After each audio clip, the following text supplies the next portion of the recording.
It is often said if you don't hold it, you don't own it. Why are both physical and digital assets important for your retirement? With a 2% target as the Fed's ultimate goal, not zero, that means a 2% loss of your wealth year over year. Ultimately, what the Fed chairman sees in the economic tea leaves is not within your control. However, protection of your retirement savings is in your control. This should be motivated by knowledge and confidence, not fear. If you think you may be falling behind in your financial goals, see the video description to access the free Inflation Retirement Calculator to make sure that you are on track. To better understand the necessity of real tangible assets for wealth preservation, we will hear from economist and investor Keith Weiner, economist, financial broker, and author Peter Schiff, former congressman and activist Mark Finchem, economist, White House advisor, and author Jim Rickards. So you talk to these billionaires, think, I'm rich, whatever. Really, what do you have? I got stocks, bonds, all this stuff. I say, no, you don't. You have electrons. This is all digital wealth. You get reports, from your broker, probably online. You pay your bills online, you get paid online, etc. This is digital wealth. Vladimir Putin has a 6,000-member cyber brigade working 24 hours a day to hack and disrupt and erase the financial system of the United States. Now, I'm not saying he's going to do it tomorrow morning, and there's a deterrent aspect to it. It's like mutual assured destruction. I call it mutual assured financial destruction. But if you have digital wealth and you wake up one day and it's all gone, don't be surprised. That's my only point. So you need some tangible wealth. That obviously gold, I would say number one. It's not the only tangible asset. Silver, land, real estate, fine art. There's a list of tangible wealth, and not all in. I kind of recommend 10% gold. But so there are new arguments to put on the table side by side with all the old arguments that we're all familiar with. The value density of gold is definitely a factor. Karl Menger, the Austrian school, defines it as the most marketable commodity. I'm a big fan of kind of reducing things to something that's perceptually obvious. We're physical beings that live in the physical world. There's a time when you need to be able to take your marbles home. But that means taking home a physical good. You're a physical creature, you live in a physical home. You need to take something home and say, I'm done. I've gotten final delivery, final payment. This is it. I'm holding it.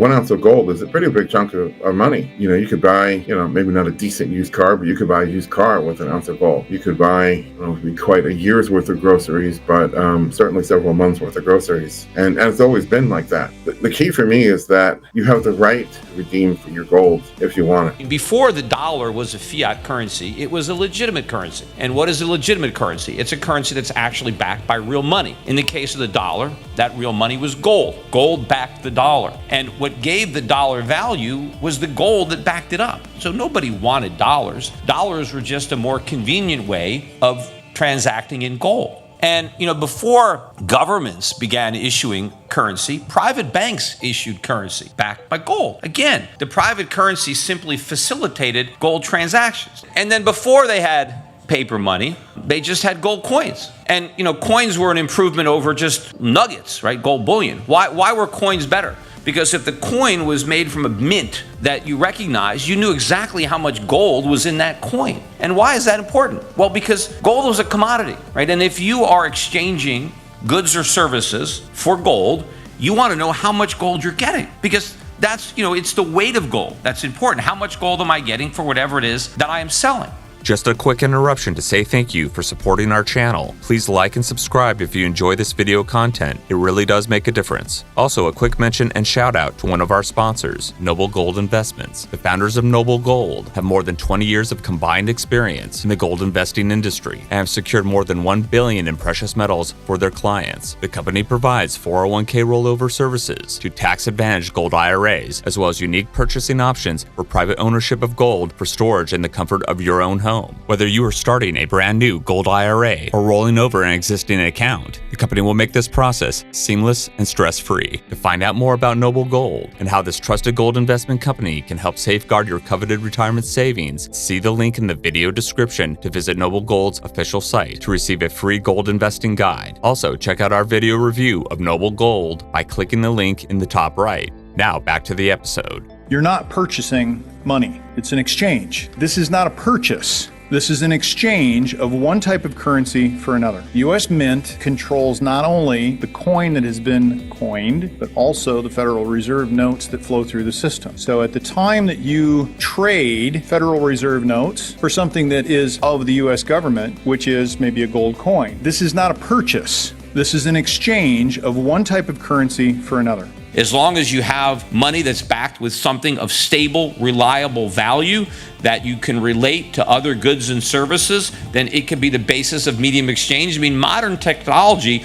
does make it easier. Today, I would think that gold today, with the technology that exists, is easier for gold to function as money than at any point in human history. And that is the real advancement that we have. Whether it's blockchain or anything else, it's the ability to digitally transfer stored gold around the world. That's what is the evolution or the advancement of money. It's the improvement on what works. Gold has worked as money since it was first created. In fact, the most prosperous period in American history was when we were on the purest gold standard in American history. And I think that hopefully America will re-embrace that monetary heritage once again, and hopefully the rest of the world will also enjoy the benefits of sound money. Gold holds a proven, time-tested track record as an economic constant that spans millennia.